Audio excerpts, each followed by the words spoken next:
నమస్తే పాడి పంటలు కార్యక్రమానికి స్వాగతం.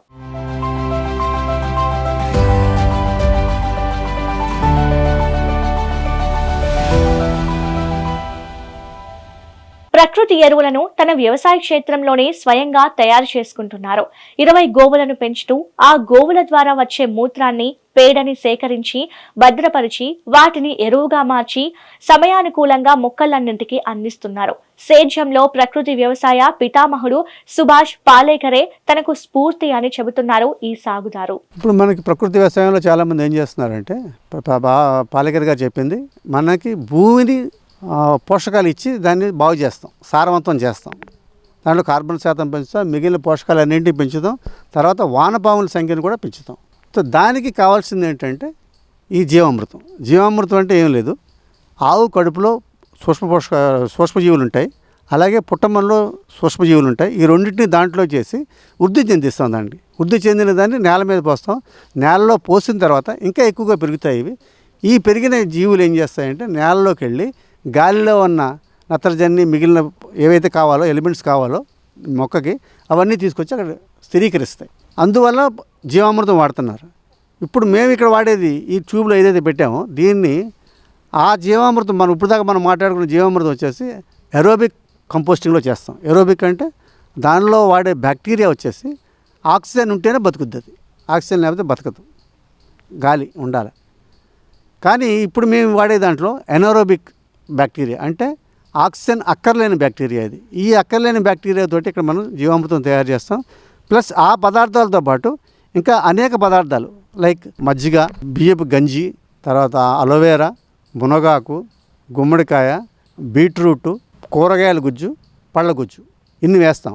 ఇన్ని వేయటం వల్ల ఏమిటంటే మొక్కలకి కావాల్సిన పోషకాలన్నీ దీంట్లో సమకూరుతాయి. ప్లస్ దాంట్లో 2% కార్బన్ ఉంటుంది, దీంట్లో 32% దాకా కార్బన్ వస్తుంది. దీన్ని మనం ఒక సంవత్సరం కంటిన్యూస్గా ఉపయోగించగలిగితే భూమిలో 2% కార్బన్ డెఫినెట్గా పెరుగుతుందని అంటున్నారు. సో అది దీనివల్ల ప్రయోజనం. అయితే ఇప్పుడు మీ దగ్గర గోవులు కూడా చాలా ఉన్నాయి, దగ్గర 30 దగ్గర దాకా ఉన్నాయి. వాటి పేడని మీరే స్టోర్ చేసుకుంటున్నారు. అలాగే ఏదైతే మూత్రం ఉందో గోమూత్రాన్ని కూడా డబ్బాల్లో స్టోర్ చేస్తున్నారు. అది ఏంటంటారు? గోశాలలో మేము ఏం చేసామంటే ప్రతి చోట మధ్యలోకి వెళ్తుంది. అది ఆవులు పోసిన మూత్రం అక్కడి నుంచి ఒక పక్కకు వచ్చేస్తుంది గొట్టాల ద్వారా. ఆ గొట్టాల ద్వారా వచ్చిన దాన్ని ఒక గోతులోకి పడుతున్నాం. ఆ గోతులోకి వచ్చిన దాన్ని మళ్ళీ తీసుకొచ్చి ఎప్పటికప్పుడు డబ్బాల్లో పెట్టుకుంటున్నాం. డబ్బాలు ఈ మూత్రం ఎంతకాలమైనా నిల్వ ఉంటుంది, పాడవకుండా. ఒక్కొక్కసారి ఏం చేస్తామంటే బాగా ఎక్కువ కాలం ఉండాలంటే దాంట్లో ఒక ఇనుప మేకు కనుక వేస్తే దాని పవర్ ఇంకా పెరుగుతుంది, ఎంతకాలమైనా బాగుంటుంది. సో దీని అవసరాన్ని బట్టి మనం వాడుకుంటూ ఉంటాం. దాన్ని మూత్రం ఎంత కావాలంటే అంత. ఒక్కొక్కసారి ఎవరికైనా బయట వాళ్ళు గోశాల లేని వాళ్ళు వస్తూ ఉంటారు, వాళ్ళకి కూడా ఇస్తూ ఉంటాం. ఒక్కొక్కసారి ఫ్రీగా ఇస్తూ ఉంటాం, ఒక్కొక్కసారి డబ్బులు తీసుకుని ఇస్తూ ఉంటాం. ఇది గోమూత్రంతో మనం చేసే పని.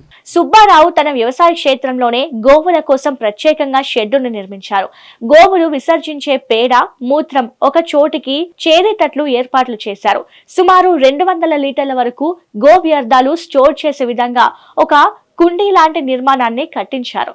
ఈ కుండీలో చేరిన గో వ్యర్థాలు ఎరువుగా మారే వరకు ఉంచారు. పూర్తి ఎరువుగా మారిన తర్వాత పొలంలో పారిస్తున్నారు. ప్రకృతి వ్యవసాయానికి అందరూ చేసేది ఎరోబిక్ పద్ధతి అని, ఆ పద్ధతిలో ఆక్సిజన్ లేకపోతే పంట సరిగా రాదని ఈ రైతు చెబుతున్నారు.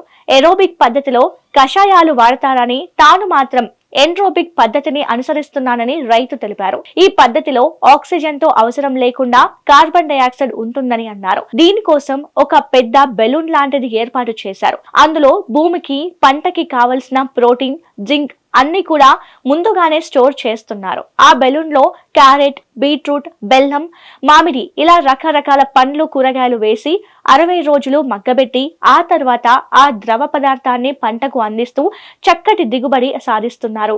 ఇప్పుడు కెమికల్స్, రసాయనాలు వాడి చేసే పంటలకేనో మీరు చేస్తున్న సేంద్రీయ వ్యవసాయానికి రాబడి ఎలా ఉంటుందండి? రాబడి ప్రస్తుతానికి అది ఎలా ఉంటుందంటే, ఒక మొక్క మనం వేసామంటే దానికి ఒక కెపాసిటీ ఉంటుంది. ఇప్పుడు వరి ఉంది, ఒక విత్తనం తీసుకొచ్చాం, ఇది 50 బస్తాలు పండుద్ది అంటారు.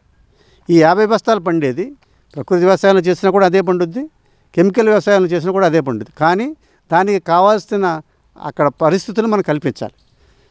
కెమికల్ వ్యవసాయంలో ఏం చేస్తారు? కెమికల్స్ వేస్తారు. కెమికల్స్ వేయడం అంటే సెలైన్ ఎక్కించినట్టు. సెలైన్ ఎక్కిస్తే కొన్ని రోజులకి అది వెంటనే పనిచేస్తుంది సెలైన్ ఎక్కించింది. వేరే ప్రకృతి వ్యవసాయంలో అట్లా కాదు. ప్రకృతి వ్యవసాయంలో మీడియం కావాలి. ఆ మీడియం అనేది కార్బన్. ఈ కార్బన్ ఉంటే కానీ మీకు ఉంటే కానీ అది రాదు. కాబట్టి కార్బన్ రావాలంటే మనం ముందు ఈ జీవామృతం పోయాలి. తర్వాత పంట వ్యర్థాలని బయటికి పంపించకుండా అక్కడే భూమిలో కలిపేయాలి. గుల్లదనం పెరగాలి. ఇవన్నీ పెరగడం వల్ల మీకు ఇవన్నీ వస్తాయి. కాబట్టి ఇవన్నీ పాటించకపోతే పాలేకర్ గారు ఏం చెప్పారు? 4 చెప్పారు. 1 బీజామృతం, 2 జీవామృతం, 3 ఆచ్ఛాదన, 4 వాప్స. ఈ 4 చేయకుండా అందరూ ఏం చెప్తున్నారంటే మేము ప్రకృతి వ్యవసాయం చేస్తామంటున్నారు. ప్రకృతి వ్యవసాయం ఎవరూ చేయట్లేదండి. ఎందుకని? ఈ 4 పాటించట్లేదు. ఈ 4 పాటించినప్పుడే మీరు ప్రకృతి వ్యవసాయం చేసినప్పుడే మీకు కెమికల్ వ్యవసాయంతో సమానంగా అన్నీ వస్తాయి. అట్లాగే మొట్టమొదటిసారి మీరు ఎప్పుడైతే కెమికల్ వ్యవసాయం నుంచి ప్రకృతి వ్యవసాయానికి మారుతున్నారో అప్పుడు కనీసం ఒక 10 టన్నులు పశువుల ఎరువు పోసుకోవాలి. దాంట్లో మంచి పశువుల ఎరువు. అప్పుడు మీకు ఎటువంటి తేడా లేకుండా అదే ఉత్పత్తి మీకు వస్తుంది. దిగుబడి దాంతో సమానంగా వస్తుంది. అక్కడి నుంచి మీరు మళ్ళీ భూమిని మెయింటైన్ చేసుకుంటూ వెళ్ళాలి.